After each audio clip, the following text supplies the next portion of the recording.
Good evening. Welcome to the 46th annual Candlelight Service of the Atlanta chapter of TCF, the Compassionate Friends. This is an important evening for us. Each of us wants our child or our sibling to be remembered. We mourn their passing, but celebrate the lives that they lived in the very special way that they touched our hearts. They changed our lives in so many beautiful ways. And that's what we come together to honor here tonight. If this is your first candlelight service, I know this isn't an easy thing to do. Trust me, it's not easier, much easier for those of us further down the road.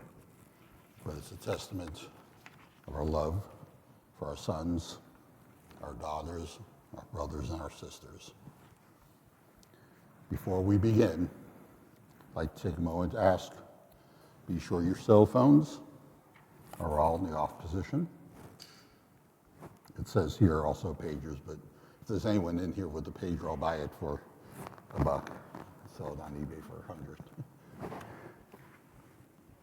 Also, if you have a small child that's having difficulty remaining quiet, we ask that you please walk them out to the lobby until they can be a little more quiet inside. My name's Mark Tunick, and I am honored, and it's my privilege to be your host for tonight. Someone recently asked, how do you survive the early days of grief? They were angry, and the world kept moving while theirs had fallen apart. The weird thing about devastating loss is that life actually does go on. When you're faced with a tragedy, a loss so huge that you have no idea how you can live through it, somehow the world keeps turning. The seconds keep ticking. Nothing prepares you for how disorienting grief really is. Your world shatters, and somehow life goes on. People still go about their days. They still make weekend plans.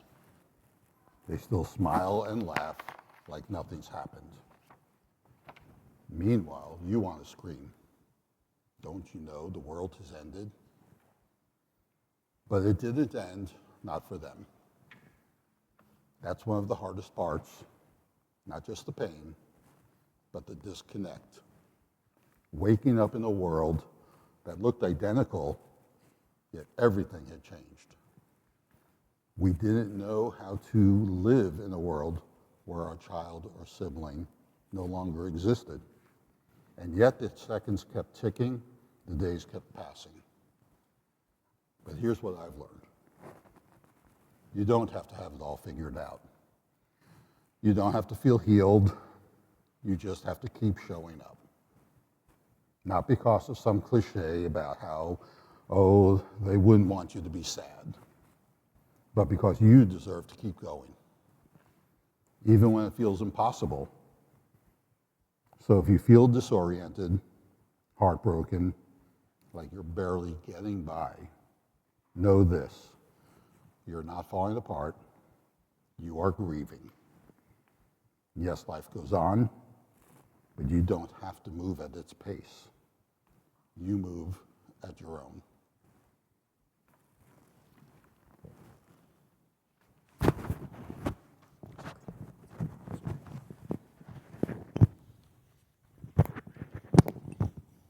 Technical problems.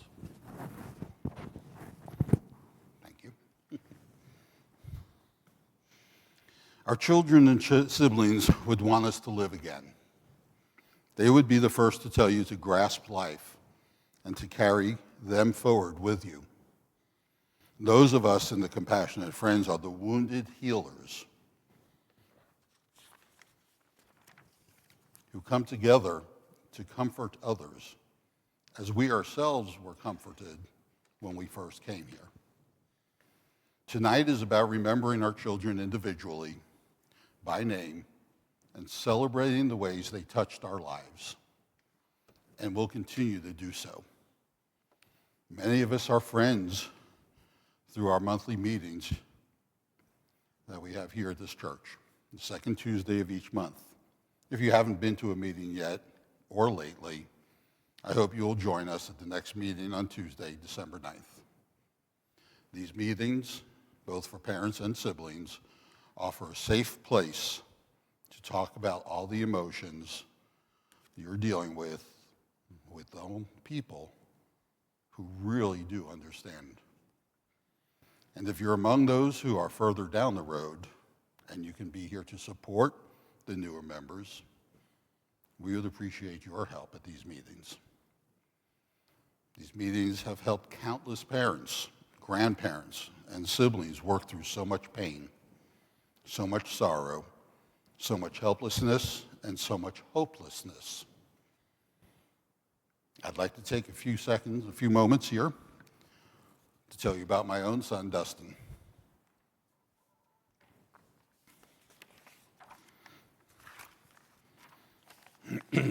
It's been just over 8 years since I last saw my son, Dustin. He left this world at 33 years of age. An amazing, loving, smart, funny, compassionate young man full of hope and love and kindness.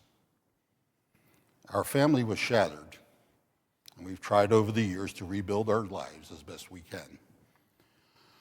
The numbing terror of constant, debilitating despair no longer chills us to our core every single moment of every single day.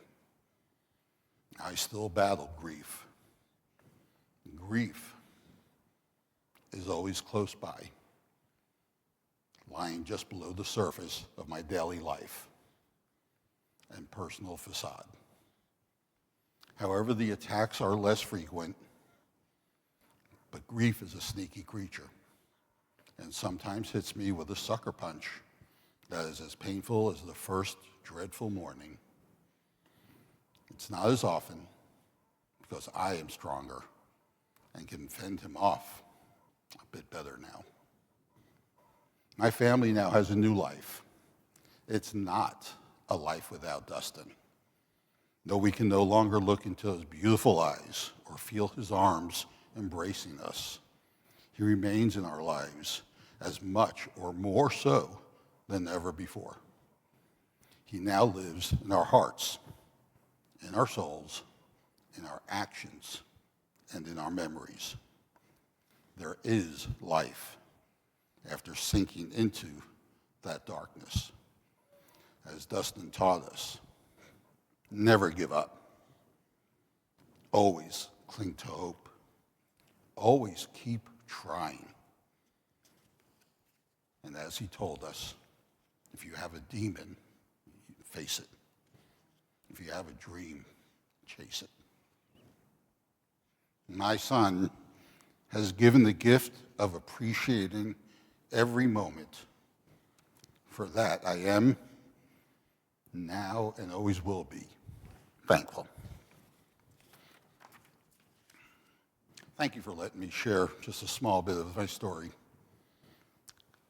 Tonight we come here to honor all of our memories. Our children and siblings knew that they were loved.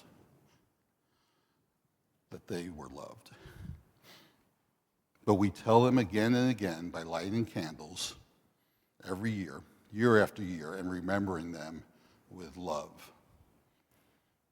At this time, we will play a song called Tears in Heaven by Eric Clapton, who wrote this song after the death of his young son, Connor.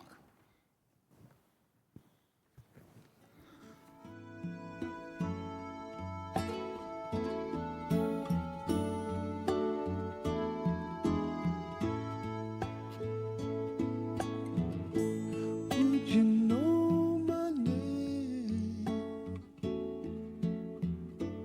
if I saw you in heaven? Would it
Time can bend your knees.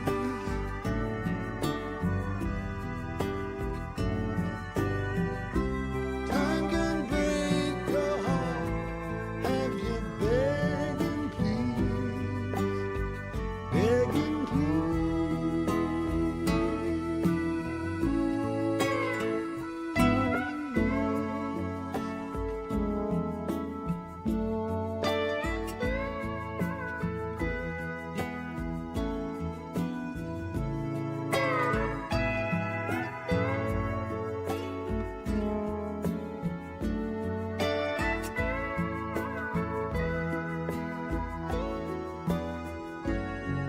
being on the door. There's peace, I'm sure, and I know there'll be no more tears in heaven.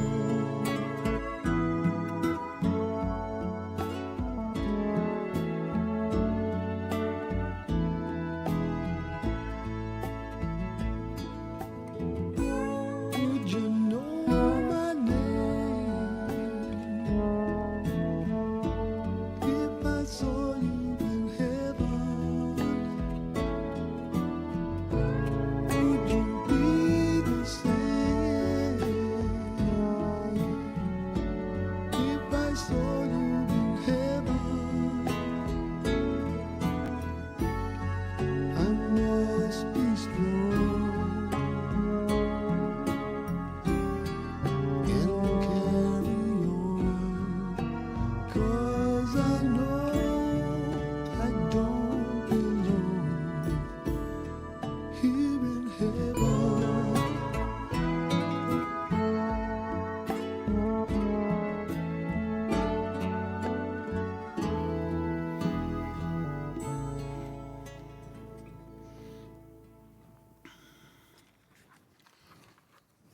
I'd like to ask Mike Mann from our chapter to come forward to read the Litany of Remembrance. Thank you, Michael. You'll find in your bulletin.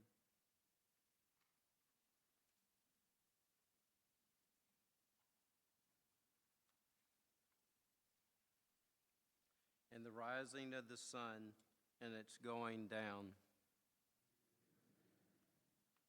and the blowing of the wind and the chill of winter, and the opening of buds and in the rebirth of spring, in the blueness of the skies and in the warmth of summer, in the rustling of leaves and in the beauty of autumn, at the beginning of the year and when it ends, when we are weary and in need of strength, when we are lost and sick at heart, when we have joys we yearn to share. So long as we live, they too shall live, for they are a part of us as we remember them.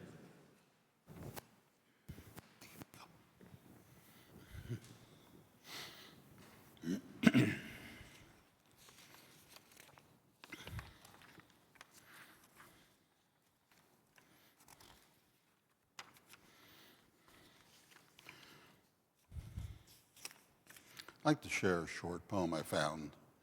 It's by Jamie Anderson. Grief, I've learned, is really just love.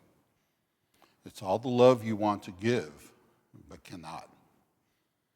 All of that unspent love gathers in the corner of your eyes, the lump in your throat, and in the now hollow part of your chest. Grief is just love with no place to go. So let the tears fall when they come. Let the laughter rise with memories and bring warmth. Let grief and joy coexist, for they are not opposites. They are just love in different forms. There's a song that I think embodies everything about the Compassionate Friends and what we stand for, what we do for each other. The help and support that our members share are unlike anywhere else in this world. It's a pleasure and a joy to welcome a good friend of mine, Clara Ascunas de Ojeda, to sing Bridge Over Troubled Waters. Bridge Over Troubled Waters by Paul Simon and Art Garfunkel. Thank you.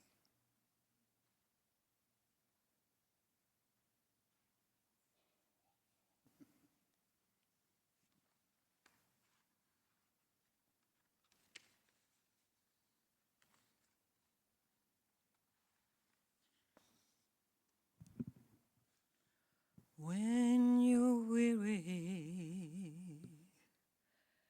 feeling small, when tears are in your eyes, dry them on. I'm on your side when times get rough. And friends can just be found like a bridge over troubled waters. I will lay me down like a bridge over troubled waters. I will lay me down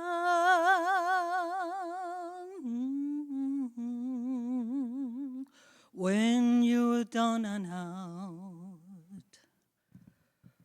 when you're on the street, when evening falls so hard, I will comfort you. I'll take your part. Oh, when darkness comes and pain is all around, like a bridge over troubled waters, I will lay me down like a bridge over troubled waters. I will lay me down.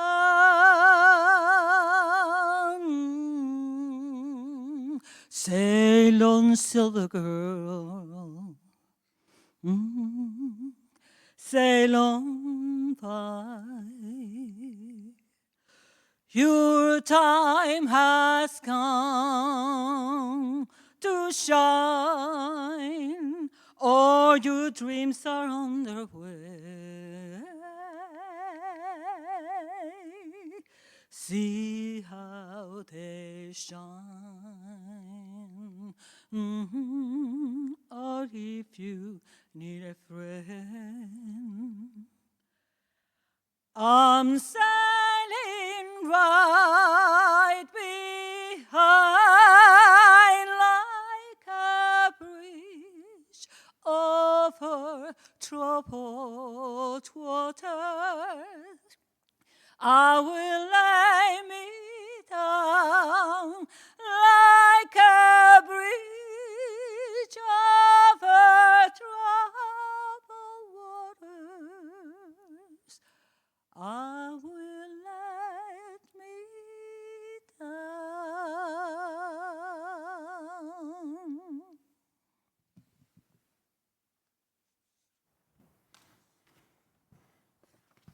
That was amazing. Thank you.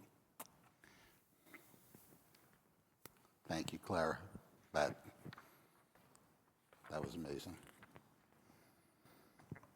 Now, please join me in welcoming our guest speaker for tonight, Beverly Kelly. Beverly.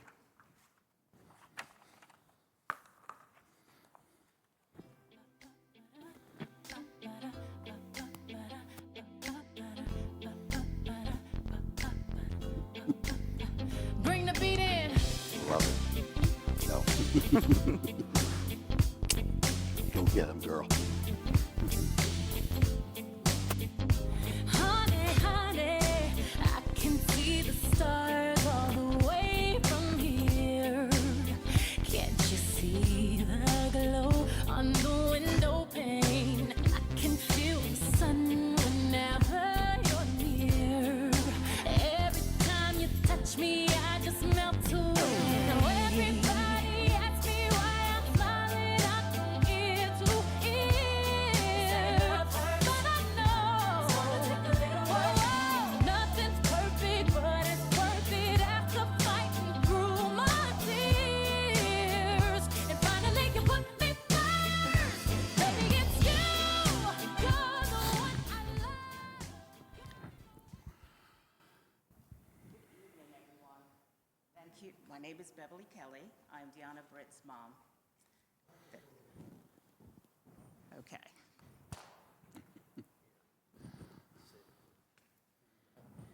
Okay.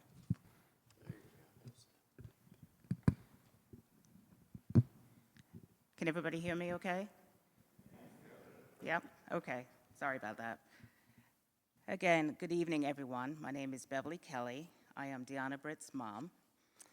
Thank you for indulging me while I played a song by my daughter's favorite singer, Beyonce.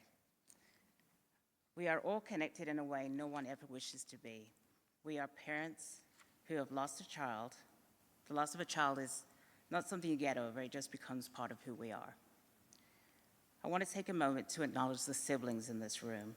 I understand your pain and your struggles are different, but they are just as real. My hope today is that something I share gives you confidence that you're in the right place and on the right path, especially to those who are just beginning this journey. My daughter Dee, as we like to call her, was a handful, the kind of child who loved to argue so much that her father and I were convinced she was going to be a lawyer. After several years of marriage, Dee's father and I decided to go our separate ways. Dee and I moved to Atlanta to start a new chapter for ourselves, trying our best just to carve out a new life. We had our struggles, just like I said. Dee liked to argue, and that didn't stop. Being a single parent was not easy for me. I remember those moments when I'd say, let's go to dinner, and we'd end up at Long John Silver's because kids ate for free on Tuesdays. Dee didn't care. She just absolutely loved it. It was just quality time with her mom. Disciplining Dee was a challenge. The only thing I could do was send her to her room. But that didn't bother Dee one bit because she would read her books over and over again. She didn't care. I used to joke that I didn't know what to do with her next. But as Dee became a young lady, we still had our bumps in the road, still learning each other, still figuring things out. But then we grew. Eventually, we reached that sweet spot where Dee called me her best friend. We enjoyed each other so much. Dee would call me 10 times a day about everything from a reality show, a boy she liked, or a new business venture that she got excited about. Dee was often the first person I spoke to in the morning and the last person I spoke to at night. Dee dreamed of becoming a lawyer from the time she was 6 years old, and she never wavered from that dream. Right after high school, Dee attended Hampton University in Hampton, Virginia, then went on to law school in Lansing, Michigan. Once Dee graduated from law school, Dee returned to take the Georgia bar exam. This turned out to be Dee's biggest challenge yet. I can't tell you how many times Dee took the bar exam. After a while, I told Dee that maybe she should stop. She said absolutely not. In fact, she was very upset with me for even suggesting it. You see, I was worried because Dee was gaining an unhealthy amount of weight. She told me that she felt like she gained 50 pounds every time she had to study for the bar exam. I was so concerned about Dee's weight that when she wouldn't call me for one reason or another, I felt like I would just stop breathing until I heard from her again, because I was just so worried about the weight and what it would do to her. When Dee finally called me, I felt like I could breathe again.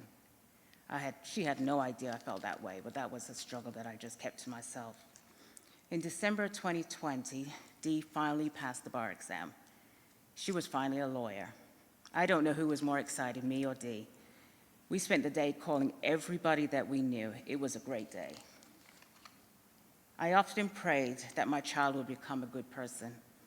I didn't particularly care what profession she picked. I just wanted Dee to be a good, honorable person. My daughter not only became a good person, a great daughter, a great friend, a great niece, a great granddaughter, and a role model to her many cousins, but she was also smart, driven, caring, and funny. Dee became the lawyer she always wanted to be, a professor at Kennesaw State, an owner of 2 businesses, Law Clerk on Demand and the Brit Law Group, and a creator of the real estate Clubhouse community. Clubhouse is a social audio app similar to a podcast where people join to listen and network. My daughter's mission was just to create a safe place for real estate professionals to come together and support one another. No selling involved, just support each other. That was her mission. On August 17th, 2021, I spoke to my daughter on the phone. It was just one of our regular many conversations. I was getting ready for a trip to Destin, so I said, okay, Dee, I've got to go. Dee would talk to me all day long if I let her. So I just said, I gotta go. I told her I would call her tomorrow when I got to Destin. That call ended at 1:15 p.m.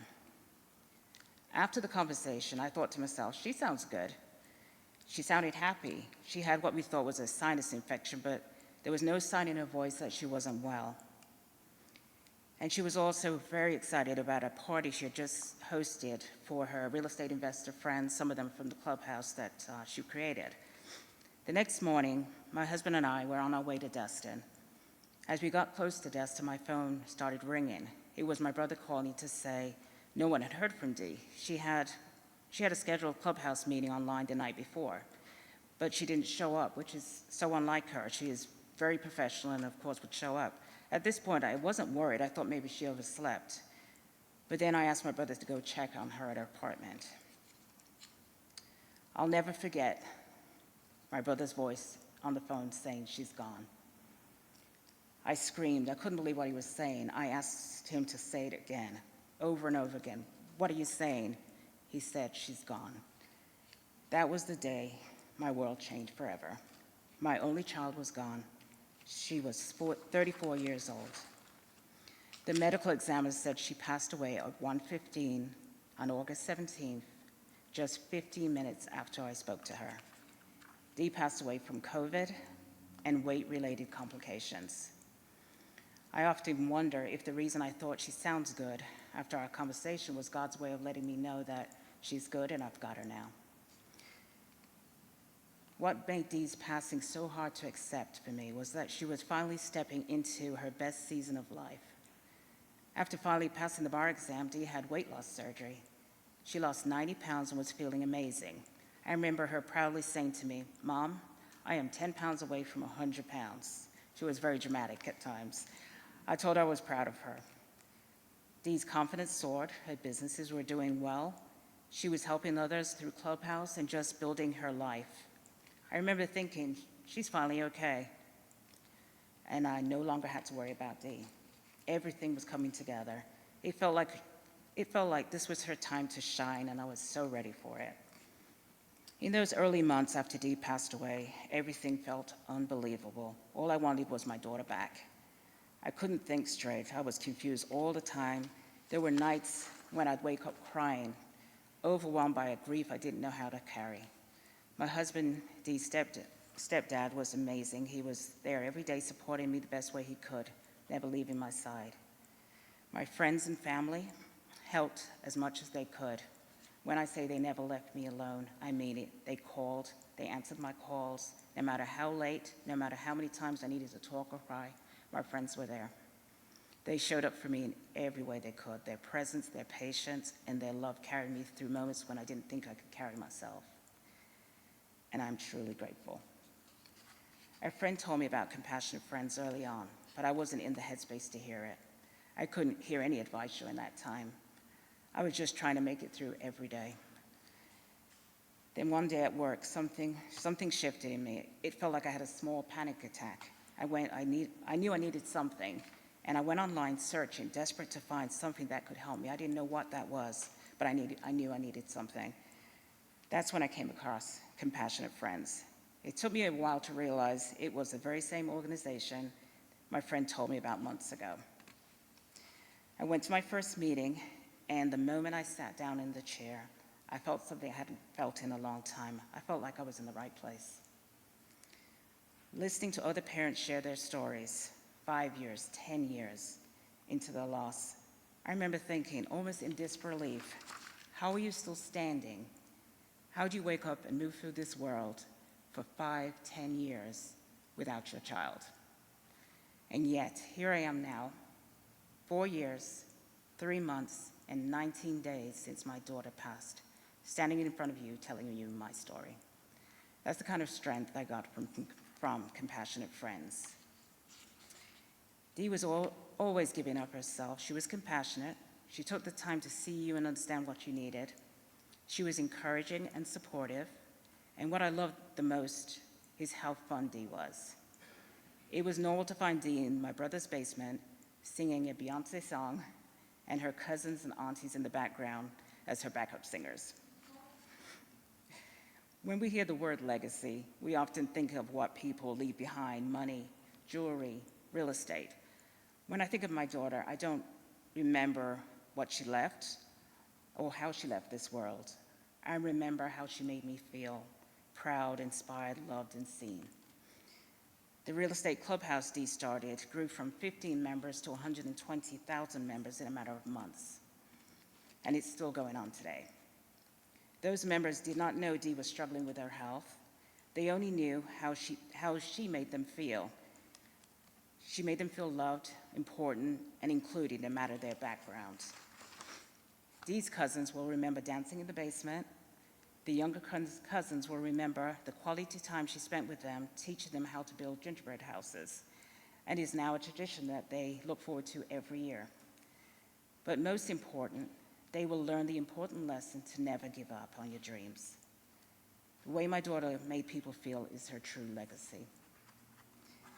This is a continuing journey for all of us, one that might cause us to reinvent ourselves. We learn to just be a little bit selfish and do what's best for us. It takes a little time, but you have to do what's best for you. As I continued my personal journey, I felt like I had to do something just for me. I had to find a reason to smile again, not the smile I give my family and friends or my coworkers, but the smile that comes from within. I had to find that again. Now, this might sound a little bit out of left field when I tell you this, but for me, that began with playing pickleball with people I didn't know and people that didn't know my story. I was just a woman who wanted to play. I was absolutely terrible. I lost every single game, but I was having fun. I even got excited about my new pickleball outfits. And then, of course, I enjoyed telling my pickleball stories, So before I knew it, I was laughing again, reminded that I could still feel happiness. What will you do? You just have to find something that's good for you. Just trying to step away from the grief a little bit just helps. Grief will always be part of our story, but so will the light our children brought into our lives. We have a choice to be weighed down by the grief or to carry on and find a way back to happiness. The truth is, only those who have lost a child can truly understand our grief, and that's why Compassionate Friends matters so much. Here we find understanding among people who get it. Even a simple nod when somebody shares their story says, "I see you, and I'm here for you." Let's not forget that it's not the years our children had on this earth.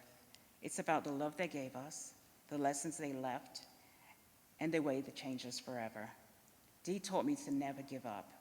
Her Georgia Bar certificate sits displayed in my guest bedroom. She didn't get a chance to hang it herself, but every time I see it, I'm reminded to never give up. When people remember our children, may they remember the kindness they showed, the courage they inspired, and the unconditional love they gave. That's their true legacy, and it's the one we get to carry forward every day. Let's keep talking about our children and telling our stories. I want to thank you all for listening to mine. Thank you.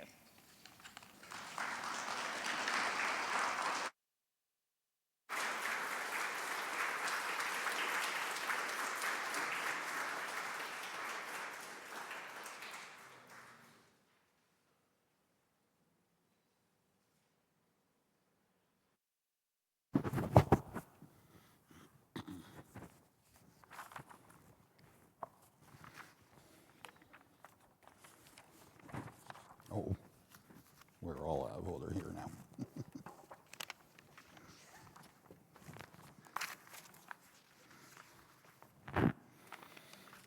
Okay, thank you.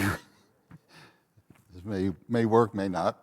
Thank you, Beverly, for sharing this wonderful story, heartwarming story of Dee and your own grief journey with us tonight. At this time, there's a song I found I thought is very meaningful. It's by Will Dempsey called Beat You There.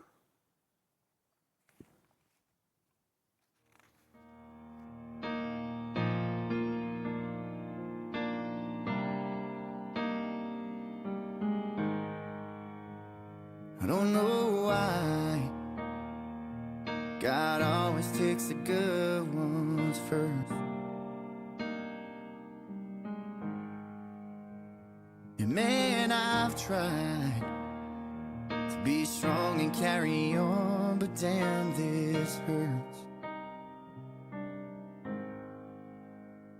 And I just wish that I could talk to you again somehow, some way. Even if it's for a moment, so I can hear you say, don't cry for me, I'm alright. Yeah, I'm better than you know. And this life can be short or right, so don't waste it on sorrow. And just hold on to those moments and the memories we shared. We're both headed for the same place anyway. I just beat you there.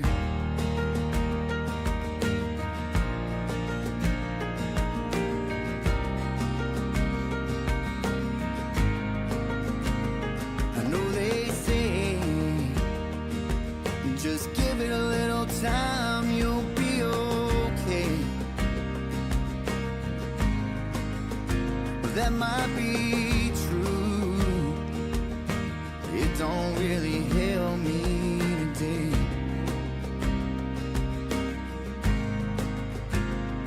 Yeah, we ain't supposed to question the man upstairs, but there's just so much I don't understand. It just don't seem fair. Don't cry for me, I'm alright. I'm better than you know. And this life can be short or right, so don't waste it on sorrow. And just hold on to those moments and the memories we shared. We're both headed for the same place anyway. I just beat you there. And as each day goes by, I get a little bit stronger, but that don't stop me from wishing you were here a little bit longer. Whoa, whoa, whoa.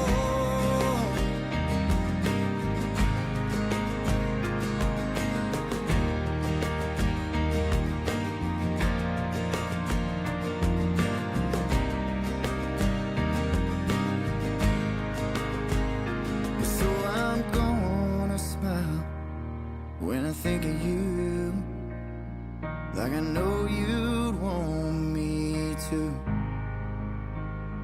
And I know you're watching over me in everything I do. And all those things I never got to say, well, I'll send them with this prayer. Then look up, wipe my tears, and raise my beer. And I'll see you there.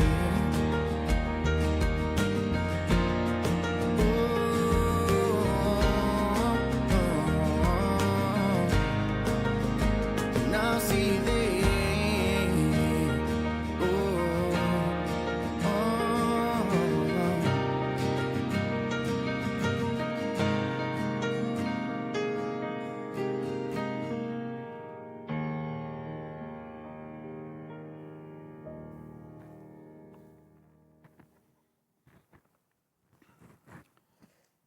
Hope you saw the message of hope in that song. We're next going to have some of our members from Compassionate Friends and the group come up forward and read and light these memory candles from which we will all light our own personal candles from. There'll be 5 readers. If you can come up, Myra, Anita, Cedric, Maureen, Jackie.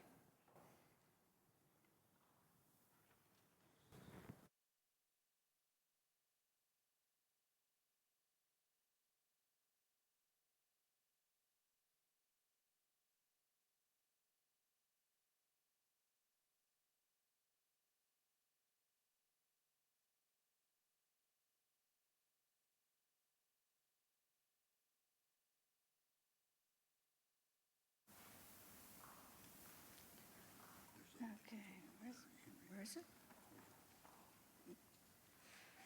Right here.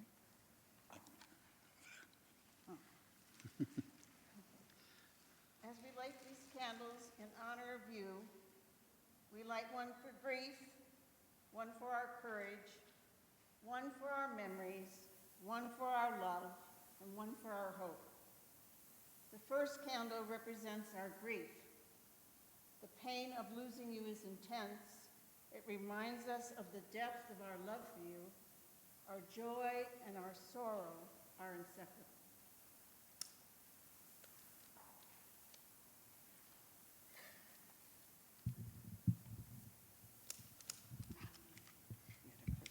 I'm trying to get.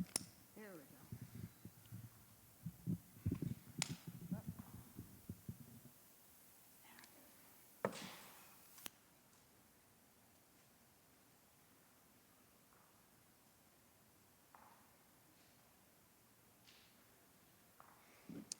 This candle represents our courage to confront our sorrow, to comfort each other, to change our life.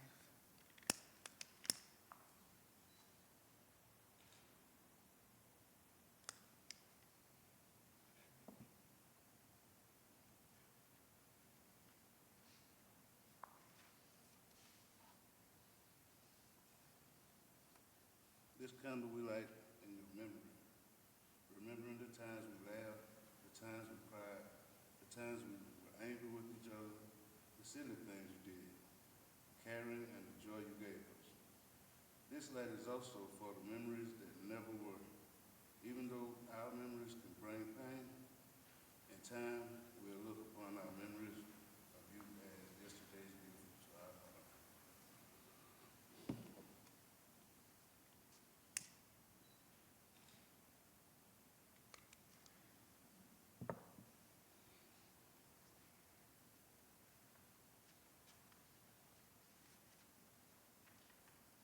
This candle is the light of love.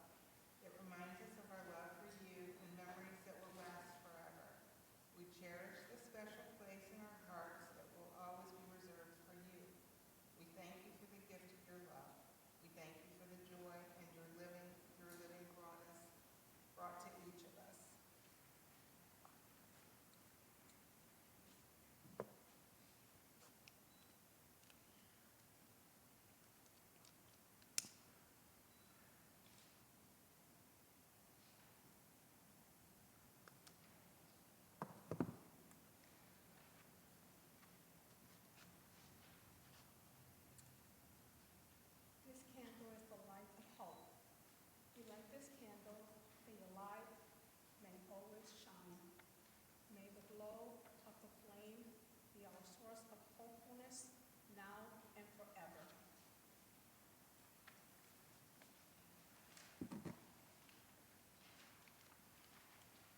Now it's time for us all to come forward as family units to light our own candles in memory of our children or siblings. Special friends who may be joining you tonight are also invited to come forward with you. We ask that only one member of each family announce the name of your child, grandchild, or sibling as your candles are lit. While some of you may have experienced the loss of someone you hold dear, close to you, perhaps a spouse, a grandparent, or a good friend, we ask that you remember these people silently in your hearts and announce only the name of your child or sibling. Also, please be careful. Keep your candles upright. Make sure no wax spills onto the church property, and assist younger children as need be once they have a candle lit. And Jean would like to invite you to come up and light the first candle. Jean, you're going to be an usher, right? You're going to light after. I light this in the name of my son, Michael. That's it.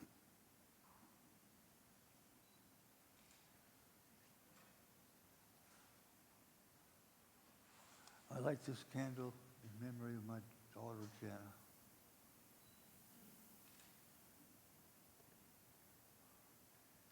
It's not a light. Okay. So if everyone will please follow these ushers on the side. We're going to line up on this left-hand side as they call your row up. You'll approach the candles. After lighting it, you can go back to your seat using the right-hand side aisle on the other side of the church. I light this candle in memory of my son, Herbert Shaw Jr.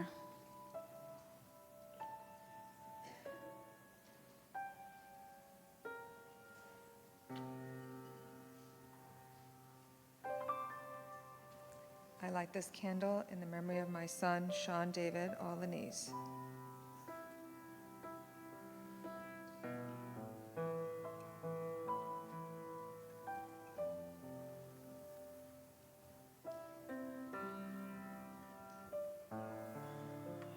I light this candle in memory of my beloved son, Laurice Williams.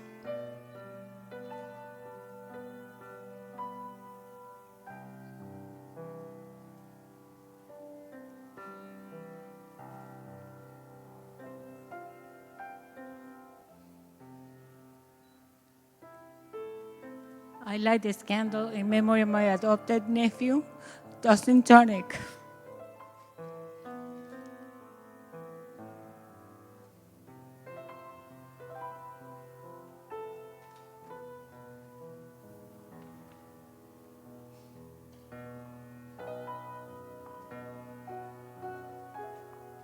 We light these candles in memory of my son, Solomon Rashad Jackson.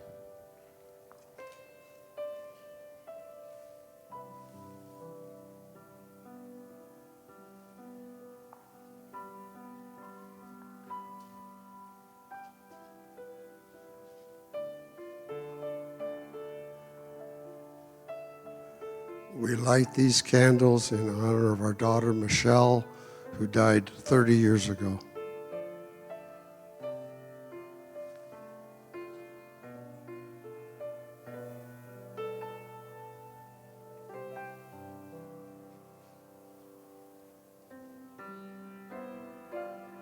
We light these candles in honor of our precious daughter, Jasmine Alyssa Burgess.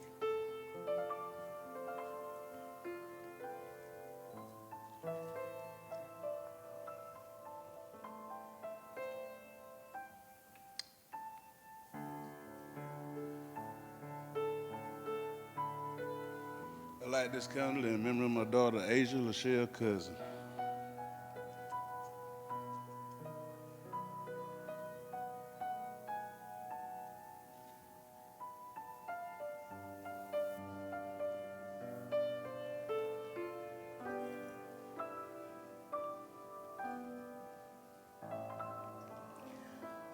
We light these candles in honor of my son, Isaiah Anthony Wallace Sanders.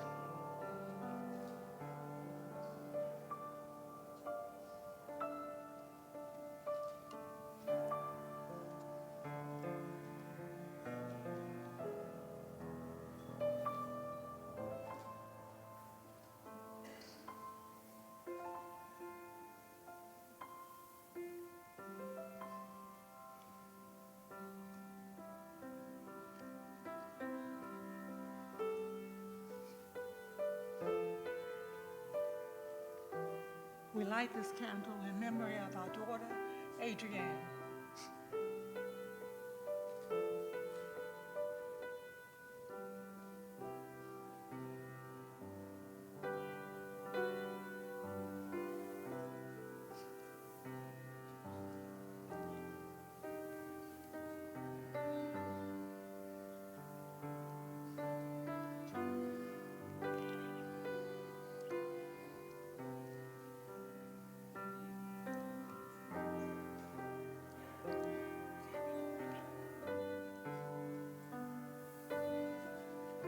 We light this candle in the name of my beautiful niece, Deanna Britt.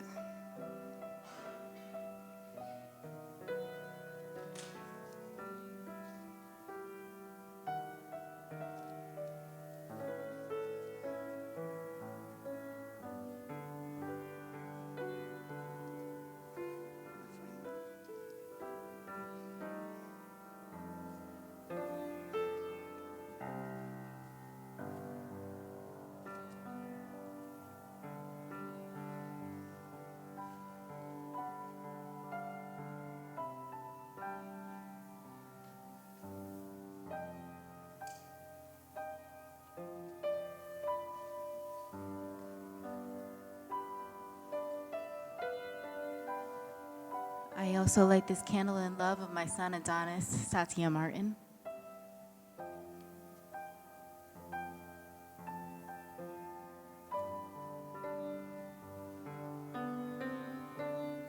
I light this candle in honor of my son Herman Alexander Jones.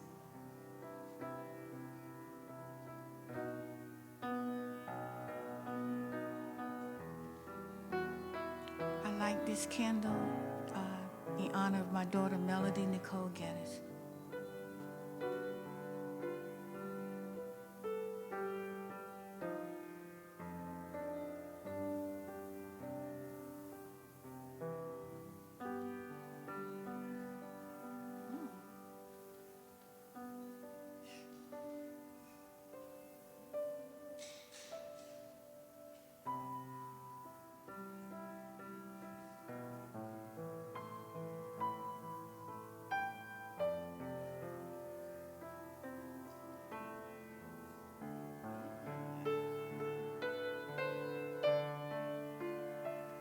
I light this candle in memory of our daughter, Leslie Ann Burhan.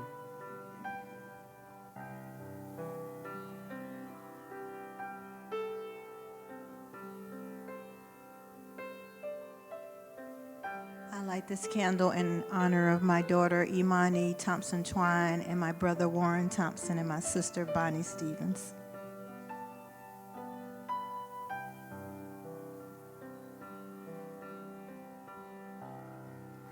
I light this candle in honor of my sister, Gail Murray.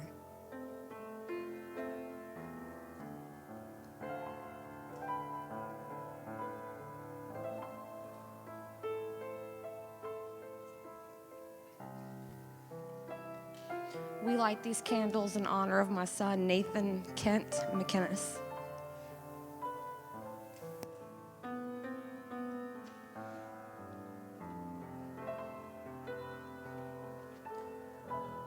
We light this candle in honor of my sister, their niece, and my mother's daughter, Erica Anderson. Need help.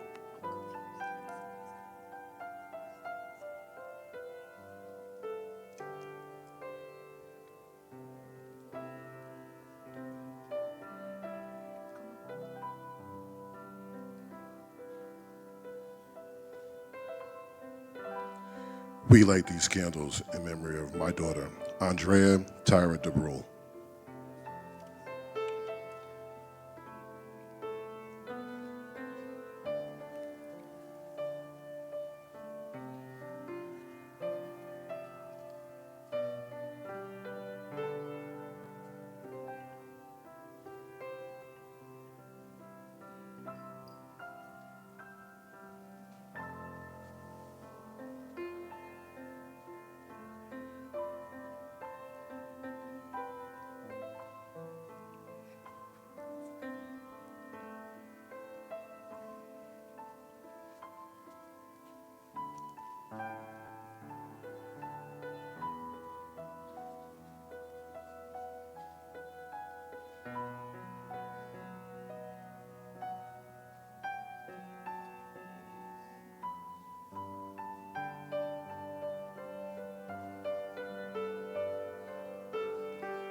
We light our candle in loving memory of our daughter, Morgan Elisa Watkins, and her sister.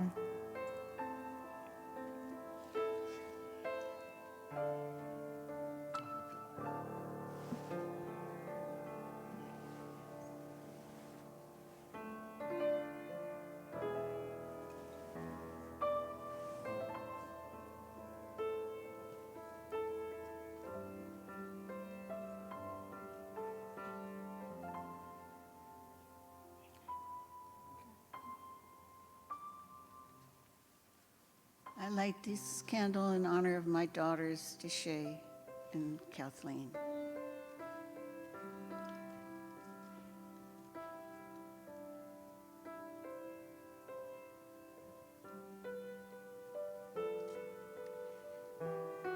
We light these candles in memory of our son, Chad.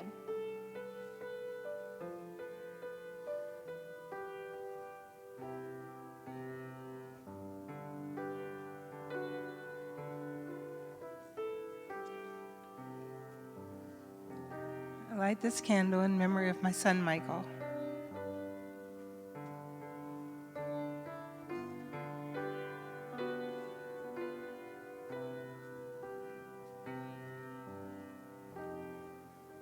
I light this candle in memory of my son, Aaron Ronaldo, and my brother, Miguel.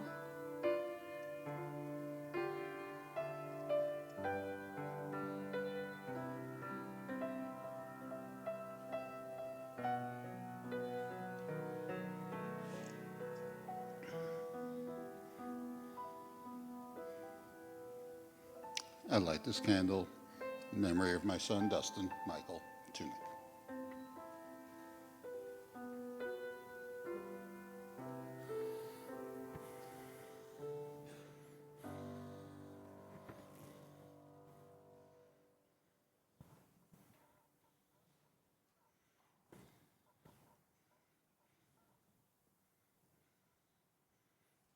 Jacob.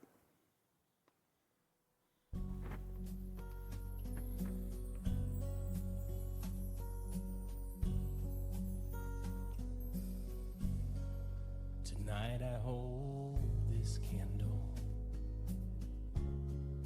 in memory of you. Hope in some way, somehow, my love will shine through. I close my eyes, lost in the glow. There are so many things I want you to know. This candle says I love you. This candle says I miss you. This candle is saying I remember you. When I'm holding it toward heaven, it feels like you are near. If you're looking down tonight and see this candle burning bright, it says I'm wishing you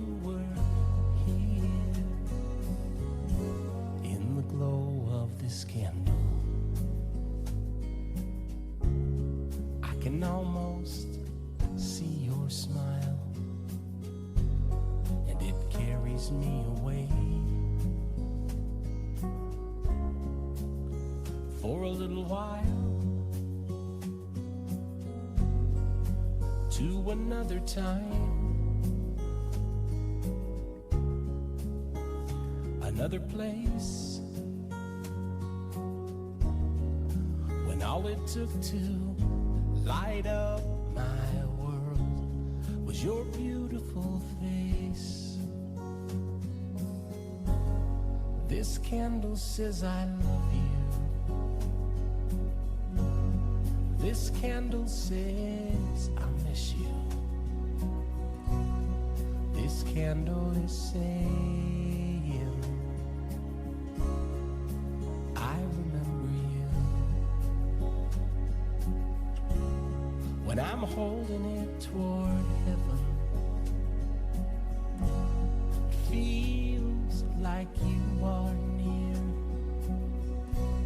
If you're looking down tonight and see this candle burning bright, it says I'm wishing you were here. Someday, some way, I'll see you again. I'll hold you in my heart until then. This candle says I love you. This candle says I miss you. This candle is saying I remember you. When I'm holding it toward heaven, it feels like you are near. If you're looking down tonight and see this candle burning bright, it says I'm wishing you were here. If you're looking down tonight and see this candle burning bright, it says I'm wishing you were here. This candle says I love you.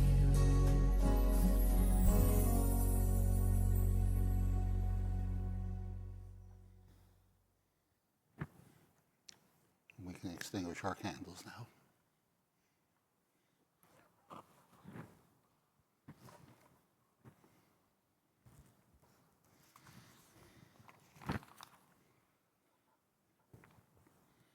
As we close our ceremony of love, honor, and remembrance, I'd like to recite one more passage that I read recently.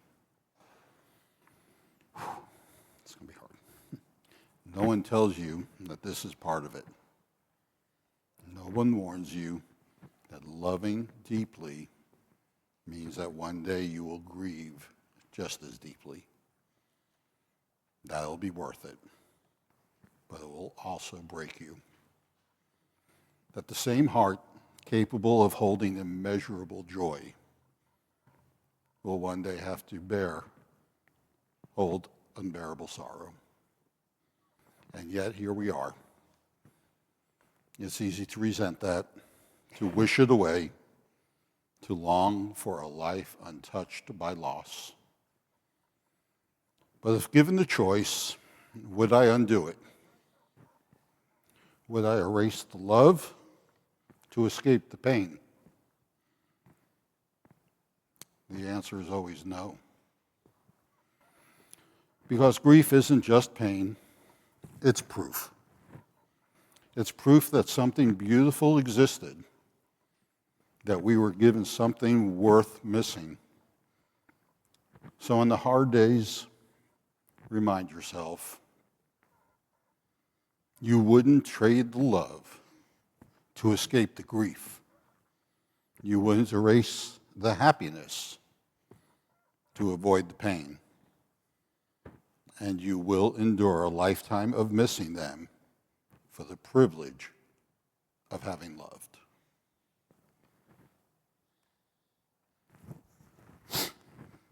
Before we proceed to the lobby, for some refreshments.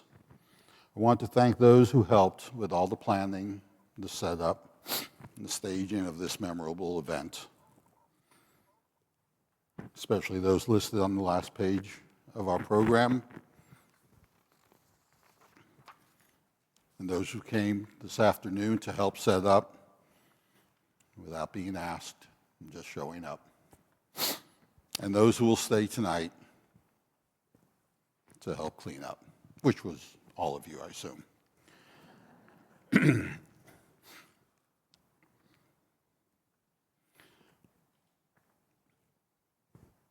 If you recall, when we began this evening, we announced that this is the 46th annual candle lighting for this chapter. I believe we are the oldest continuing chapter in the state of Georgia. That is only possible because of the volunteers who have stepped forward year after year. It's because of volunteers that we are able to be here for the new families that come to our meetings month after month. If you have not volunteered to help with this program or have not come back, then perhaps you might want to think about stepping up. Both volunteering and attending a monthly meeting can be rewarding and fulfilling experience. Remember back to your own first meeting and what your journey would have been like if there had been no one there to tell you that you did not have to face the worst time of your life by yourself. That because of compassionate friends, you would never have to walk alone. If there are those among you that might be able to help with this effort, please see any of the steering committee members during the reception. I'd like to ask the steering committee members and those volunteers to please stand, be recognized. Everyone. Come on. Don't be shy. Come on, I've stood up here for an hour. You can do it for a few seconds. Thank you. Thank you for your help.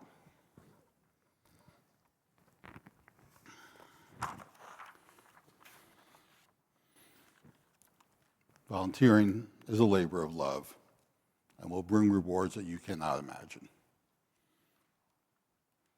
Many of us have special things that we do or have done in our children's memories, and this could be an opportunity to honor them as well. So please give it some thought. There's also a basket in the lobby on your way out with envelopes if you're so kind to make a small donation towards our expenses. And we'll now close the ceremony. Please, as you exit, take your, thank you, I'm sorry.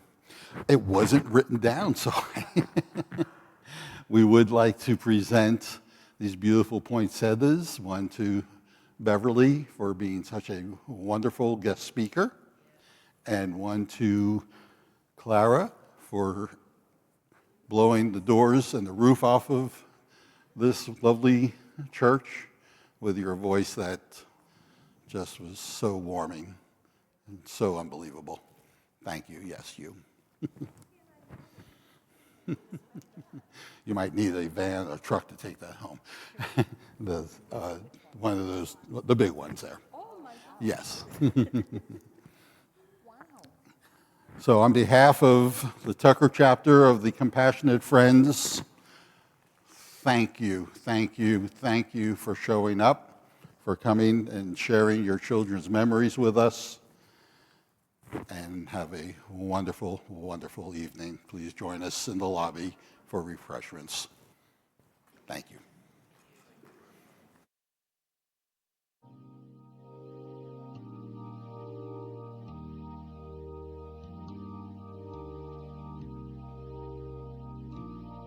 When you try your best but you don't succeed,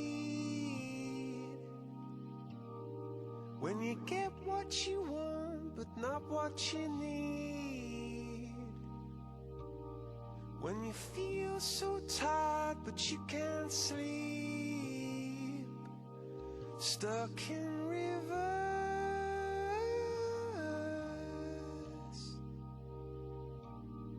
and the tears come streaming down your face, when you lose something you can't replace.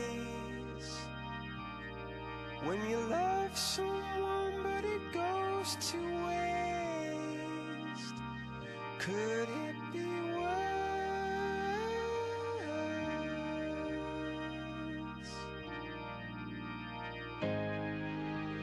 Lights will guide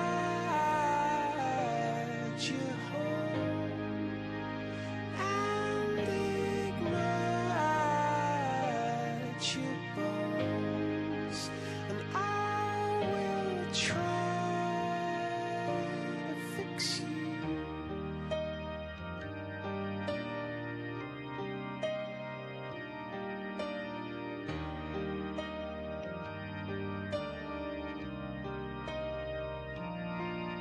High up above or down below,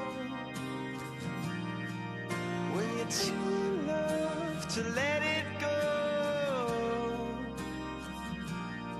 But if you never try, you'll never know just what you were.